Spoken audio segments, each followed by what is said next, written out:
So next जो हम लोग का टॉपिक है यहाँ पर दैट इज लिम्फेटिक सिस्टम।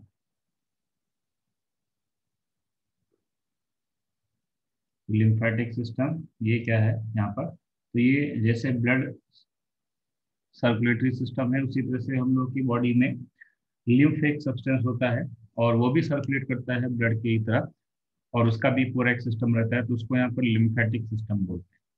तो फर्स्ट ऑफ ऑल हम जानते हैं कि लिम्फेटिक सिस्टम के यहाँ पर जो है उसमें कंपोनेंट क्या है। तो लिम्फेटिक सिस्टम में सबसे पहले जो कंपोनेंट आता है वो आता है यहाँ पर लिम्फ। ओके, ये आपको क्या मिलेगा यहाँ पर, लिम्फ मिलेगा, ये इसका एक कंपोनेंट है सबसे पहला, और फ्लूइड रहता है यहाँ पर ये। दूसरा जो कंपोनेंट आएगा वो रहेंगे यहाँ पर that is lymph capillary. Second जो मिलेंगी वो क्या रहेंगे यहाँ पर, दैट इज लिम्फ कैपिलरी, वो आपको लिम्फ कैपिलरी मिलेंगी। लिम्फ कैपिलरी के बाद नेक्स्ट जो थर्ड मिलेगा आपको यहाँ पर that is lymph duct, that is lymphatic duct रहेंगी यहाँ पर। ओके, थर्ड जो मिलेंगी वो लिम्फेटिक डक्ट आती हैं यहाँ पर। और लिम्फेटिक डक्ट के बाद यहाँ पर जो नेक्स्ट मिलेंगे आपको लिम्फ नोड।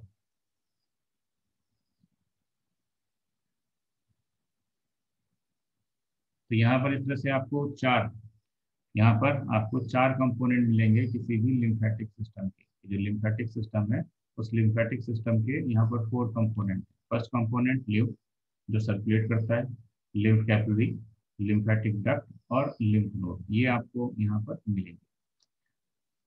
अब इसमें सबसे पहले आता है कि लिम्फ क्या है। तो लिम्फ से पहले हम एक चीज देखते हैं कि अगर हमारे पास कोई सेल है, यहाँ पर 3 पॉइंट्स हैं, ये सेल हो गई यहाँ पर, इट इज सेल। और सेल के अंदर अगर कोई फ्लूइड मिलता है तो उसको हम यहाँ पर साइटोप्लाज्म बोलते हैं। नॉर्मली उसको हम साइटोप्लाज्म बोलते हैं। ओके, या फिर इसी को एक दूसरा नाम दे सकते हैं that is known as intercellular fluid. Okay, इसको इंटर सेलुलर फ्लूइड बोलते हैं, it is known as intercellular fluid. इसको यहाँ पर इंटर सेलुलर फ्लूइड बोलेंगे, ये मिलता है। तो ये टर्म यहाँ पर यूज होगा, inter cellular fluid that is cytoplasm, जो आपको साइटोप्लाज्म के अंदर मिलेगा। ओके, दूसरा जो आता है यहाँ पर ये सेकंड सेकंड जो रहेगा यहाँ पर वो क्या रहेगा कि अगर कोई सेल है और उस सेल के बाहर कोई सब्सटेंस प्रेजेंट है, सेल के बाहर अगर यहाँ पर कोई सब्सटेंस प्रेजेंट है तो उसके बाहर प्रेजेंट होने की वजह से जो सब्सटेंस आता है outside the cell, substance that is present outside the cell, जो आउटसाइड द सेल होगा that is known as extracellular. उसको यहाँ पर एक्स्ट्रा सेलुलर फ्लूइड बोलते हैं, that is known as extracellular fluid. Okay, cell के बाहर जो मिलेगा आपको that is extracellular fluid, this is extracellular fluid. तो इस फ्लूइड को यहाँ पर एक्स्ट्रा सेलुलर फ्लूइड बोलेंगे, that is ECF, that is ECF। ये एक्स्ट्रा सेलुलर फ्लूइड है ECF, और ये इंट्रा सेलुलर फ्लूइड है। वही अगर यहाँ पर कई सारी सेल है, ओके, यहाँ पर ये कई सारी सेल हो गई, तो इन कई सारी सेल के बीच में, यहाँ पर कई सारी सेल हैं और इन कई सारी सेल के बीच में यहाँ पर फ्लूइड प्रेजेंट है ये। तो ये जो फ्लूइड प्रेजेंट रहेगा बिटवीन सेल, इसको यहाँ पर इंटर सेलुलर फ्लूइड बोलते हैं, that is known as intercellular fluid. इसको यहाँ पर इंटर सेलुलर फ्लूइड बोलते हैं। Okay, that is known as intercellular fluid. Okay, तो ये सेल और इन सेल के बीच में आपको यहाँ पर क्या मिल रहा है, ये फ्लूइड मिल रहा है। तो ये तीन टर्म आते हैं, इंट्रासेलुलर, इंटरसेलुलर, सॉरी ये इंट्रासेलुलर है, सेल के अंदर है तो ये इंट्रा होगा, ये करेक्शन रहेगा, this is intracellular, this is intracellular fluid. Okay, और सेल के बाहर है तो ये एक्स्ट्रा सेलुलर फ्लूइड, और बिटवीन सेल है उसको इंटरसेलुलर फ्लूइड बोलते हैं यहाँ पर। ओके, तो इस वजह से 3 यहाँ पर टर्म आपको मिले। Okay, first, second and third, ये 3 टर्म आ गए। अब इसमें देखते हैं first of all lymph, lymph का फॉर्मेशन किस तरह से होता है, how formation of lymph take place. तो यहाँ पर है फॉर्मेशन ऑफ लिम्फ, किस तरह से लिम्फ बनता है यहाँ पर। Next is the formation of lymph, lymph का फॉर्मेशन किस तरह से, फॉर्मेशन ऑफ लिम्फ, लिम्फ का फॉर्मेशन जो है वो किस तरह से होता है। तो यहाँ पर हमारे पास एक सेल है, ये एक, यहाँ पर हमारे पास एक सेल है।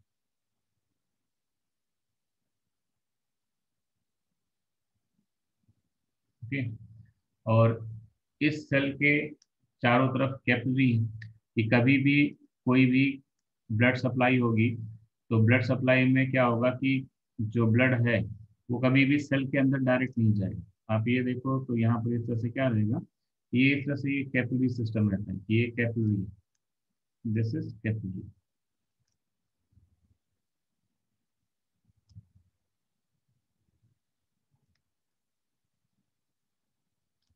ये आपको यहाँ पर क्या मिलेगी, ये कैपिलरी मिलेगी इस तरह से। ओके, और आपको पता है कि कैपिलरी में जो रहेगा वो स्क्वामस एपिथेलियम मिलेगा, तो यहाँ पर कैपिलरी जो है इसमें क्या मिलेगा आपको, स्क्वामस एपिथेलियम यहाँ पर। ओके, और ये पोर्शन जो है वो कैपिलरी का है, इसके आगे का जो पोर्शन आता है उसको आर्टरियोल बोलते हैं, आर्टरियोल, ये आर्टरियोल है, ये पोर्शन। इस आर्टरियोल के आगे ये जो पोर्शन मिलेगा आपको, ये क्या मिलेगा आपको, दैट इज कैपिलरी, ये पोर्शन। और कैपिलरी के बाद फिर आपको यहाँ पर क्या मिलेगा, दैट इज वेन्यूल। ओके, और यहाँ पर आर्टरियोल से पहले आर्टरी आती है, यहाँ पर क्या आएंगी, आर्टरी। ओके, ये क्या रहेंगी, आर्टरी। और वेन्यूल, ये वेन्यूल के आगे जो मिलेगा आपको यहाँ पर क्या मिलेगा, दैट इज वेन। वेन्यूल के आगे क्या मिलेगा आपको, वेन मिलेगा। और यहाँ पर ये सेल है, ये जो है वो क्या है यहाँ पर, this is self metabolically active है यहाँ पर। इससे पहले हम एक और चीज यहाँ पर अंडरस्टैंड कर लेते हैं कि अगर हमारे पास हार्ट है यहाँ पर, इस तरह से हमने कई बार आपको बताया कि 4 चैम्बर हार्ट रहता है ह्यूमन का, है ना, ये 4 चैम्बर हार्ट है ह्यूमन का। तो यहाँ से क्या होता है कि यहाँ से जो एराइज होती है, जो हार्ट से जस्ट एराइज होगी, वो एराइज होने के बाद हम उसको यहाँ पर आर्टरी बोलते हैं। और इस आर्टरी में हम लोग पढ़ेंगे 3 लेयर मिलेंगी, आर्टरी में आपको 3 लेयर मिलती है। जब किसी आर्गन के अंदर ये आर्टरी इंटर करती है तो वहाँ पर ये डिवाइड हो जाती है, वो क्या होगी वहाँ पर, इस तरह से डिवाइड हो जाएगी। और डिवीजन के बाद इसको हम यहाँ पर आर्टीरियोल बोलते हैं। और उस आर्टरियोल में आपको 2 लेयर मिलेंगी। Okay, only 2 layers are present. और आर्टरियोल फर्दर आगे जाकर के डिवाइड हो जाता है, कि यहाँ पर ये क्या होगा, फर्दर यहाँ पर ये आगे जाके फर्दर डिवाइड हो जाएगा।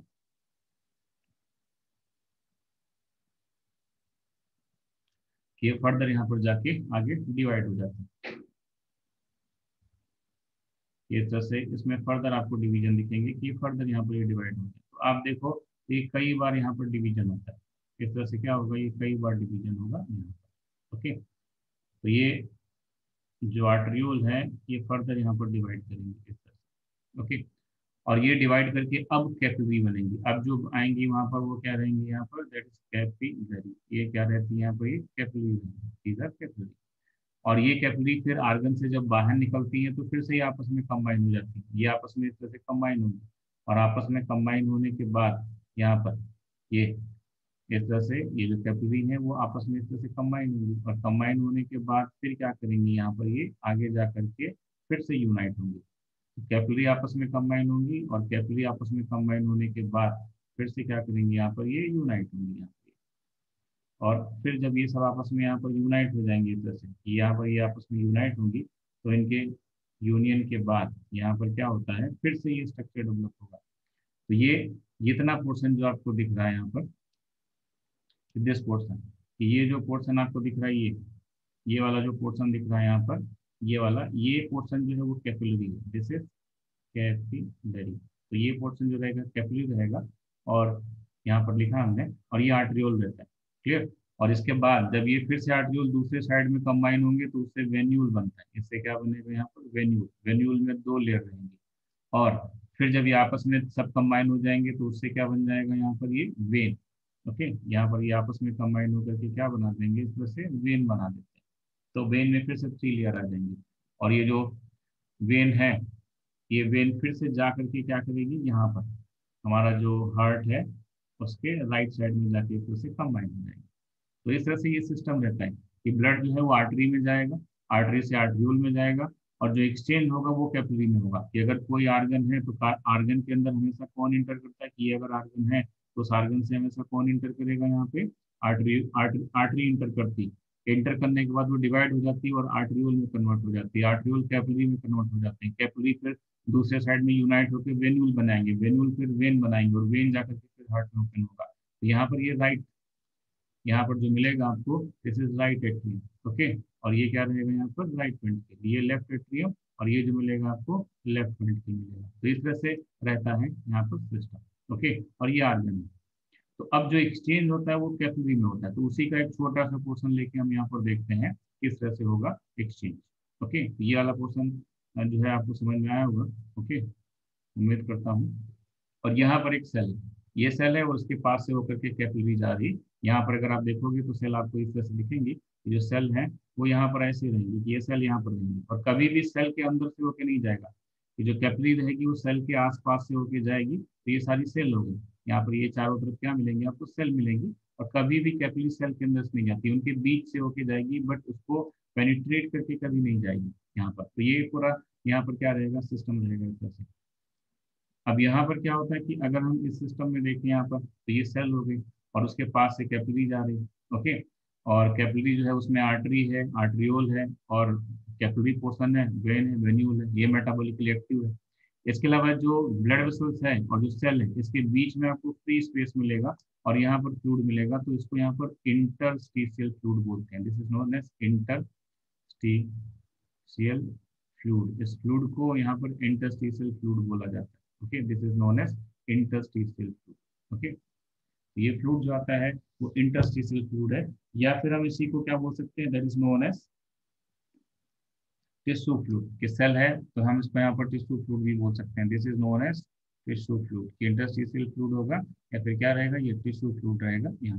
ओके, और कभी भी एक्सचेंज होगा वो इसी इंटरस्टिशियल फ्लूइड और सेल के बीच में होगा। हम ये बोलते हैं कि ब्लड सारा न्यूट्रिशन प्रोवाइड करता है सेल को, बट उसके बीच में ये इंटरमीडिएट आर्गन है, इंटरमीडिएट रहेगा फ्लूइड, इंटरस्टिशियल फ्लूइड। मान लीजिए कि यहाँ पर जो ऑक्सीजन है वो ऑक्सीजन निकल के आई, तो ऑक्सीजन जब निकल के आएगी तो उसमें क्या होगा कि ऑक्सीजन यहाँ से निकल के आएगी, और वो ऑक्सीजन फर्स्ट ऑफ ऑल कहाँ इंटर करेगी, वो इंटर करेगी इंटरस्टिशियल फ्लूइड में। इंटरस्टिशियल फ्लूइड क्या करेगा, उसको फिर ट्रांसफर कर देगा किसको, यहाँ पर सेल को। अगर कार्बन यहाँ पर ग्लूकोज है तो ग्लूकोज निकल के आएगा, और ग्लूकोज जो है वो इंटरस्टिशियल फ्लूइड में आता है पहले, और इंटरस्टिशियल फ्लूइड में आने के बाद फिर वो कहाँ ट्रांसफर हो जाएगा, ये ट्रांसफर हो जाएगा सेल के अंदर यहाँ पर। ओके, अगर अमीनो एसिड है तो अमीनो एसिड यहाँ से ट्रांसफर होकर के आएंगे, और अमीनो एसिड ट्रांसफर होकर के क्या करेंगे, आकर के यहाँ पर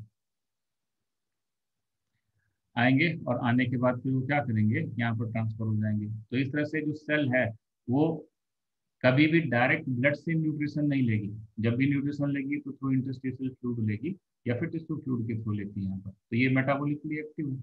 अब क्या होगा कि यहाँ पर जो ये सेल है उसने ऑक्सीजन लिया, और ऑक्सीजन लेने के बाद ये सेल क्या करेगी कि जो भी यहाँ पर यूज है वो किया जाएगा, सेलुलर रिस्पायरेशन, और उसके बाद कार्बन डाइऑक्साइड बनेगी। तो कार्बन डाइऑक्साइड यहाँ से निकलेगी, और ये कार्बन डाइऑक्साइड यहाँ से निकल के जाएगी, और कार्बन डाइऑक्साइड जो होगी वो इंटरस्टिशियल फ्लूइड में डिफ्यूज होगी, और फिर वो चली जाएगी कहाँ पर, इनसाइड द कैपिलरी। और कैपिलरी से जब जाएगी तो वो वेन्यूल्स को जाएगी, फिर वेन को जाएगी। तो इसीलिए वेन्स में डीऑक्सीनेटेड ब्लड रहता है। ग्लूकोज को यूज किया गया, वेस्ट बना। अमीनो एसिड को यूज किया गया, वेस्ट बना। और ये जब वेस्ट वेस्ट बने तो ये वेस्ट जो होंगे वो इंटरस्टिशियल फ्लूइड में जाएंगे, और उससे फिर वो हमारे ब्लड में जाना ट्रांसफर कर देंगे। तो एक साइड से कैपिलरी के एक पार्ट से क्या हो रहा है कि जब यहाँ से ब्लड इंटर कर रहा है तो वो ऑक्सीजन और न्यूट्रिएंट सप्लाई कर रहा है।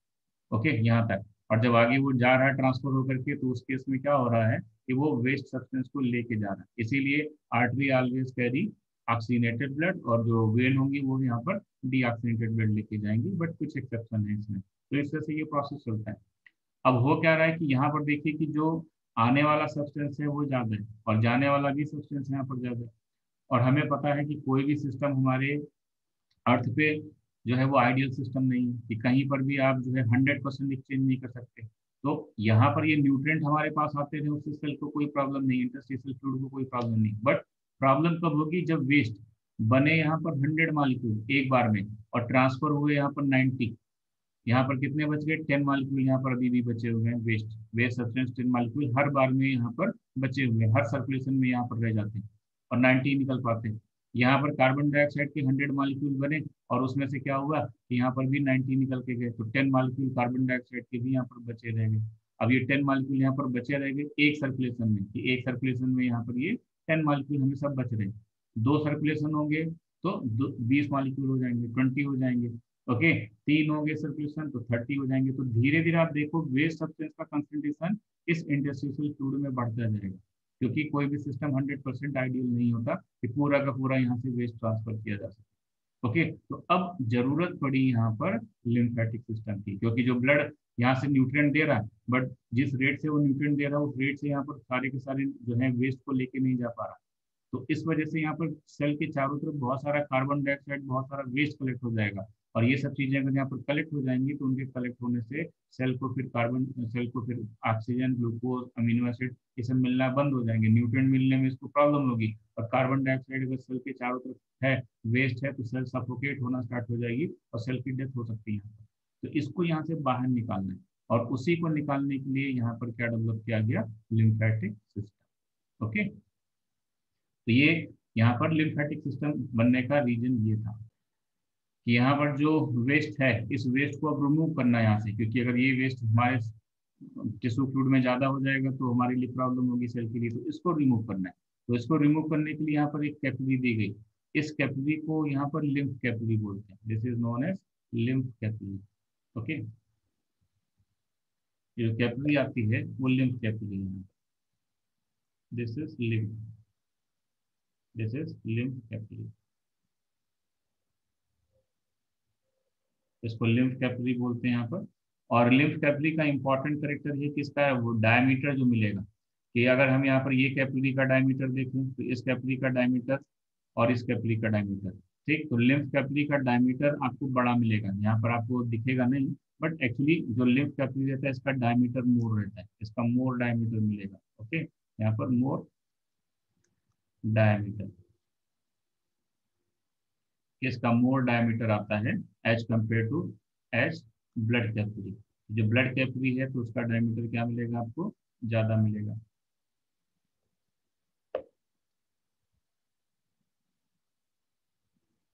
कि ब्लड कैपिलरी के कंपेयर में इसका डायमीटर आपको ज्यादा मिलता है। दूसरा, ये ब्लाइंड रहती है, इनका एक एंड देखो क्लोज होगा।